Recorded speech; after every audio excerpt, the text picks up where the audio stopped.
now done it. You've made it to the end. You've made a new friend. That friend is about to thank you if they have not already done so, because they've signed the contract and they've realized that their life is better off as a result of whatever it is that you just gave them, sold them, or did.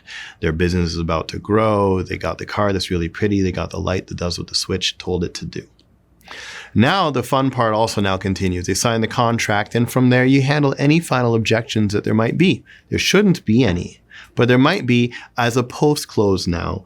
And this is why you left some of the cookie crumbs remaining, for them to get in there and say, oh wow, now that I signed the contract and the terms are this, what happens if I get hit by lightning and I can't afford the payments? What would happen at that point in time? Okay, well, that's when we'll talk about insurance. We'll talk about other things that could then make sure that things run cleanly from there. Okay, and again, post-close is now mixed with a whole bunch of front talk. Here's where you can now summarize. We might get deep into quantum physics because we like quantum field theory or something. And then it's like, let's finish that conversation before I got to go, because I love engaging with you about that. Or set up follow-up plans where often businesses, they would send cards like Merry Christmas or Thanksgiving or what have you at certain times of the year.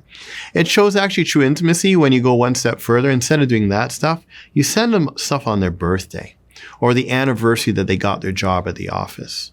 Or, you send their newborn child at their first birthday, happy birthday to your son or daughter. My gosh, you'll deepen that relationship in really, really cool ways. That's part of the long-term post-close follow-up process. Okay.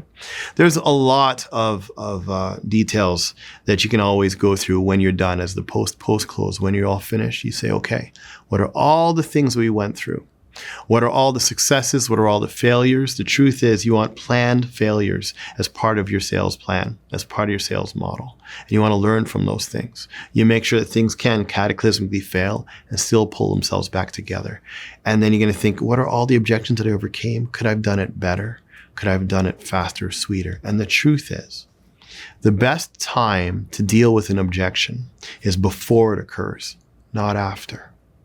So if I know full well that I'm going to chat with a 20-year-old kid who likes driving hot rod cars, and I know that most 20-year-olds can barely afford the kind of car that they're looking at, I know that's going to be an objection in advance. I'll probably deal with it when I'm pitching the car as part of my qualifying questions, at the same time as saying, okay, well, before we get ourselves into this car, I'm sure we'll find a way to make it affordable, right? If we made it affordable, you can definitely take this home with you. So, oh yeah, no problem. I got my daddy's paycheck. We're good. Okay. All that's part of the post-close process is you go back through the entire journey and you make sure it runs smoothly, and you learn from your successes. We learn more from failures than successes.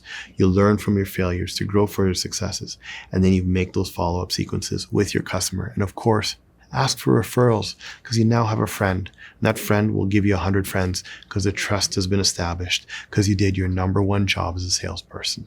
You made a good relationship that lasts beyond the sales call.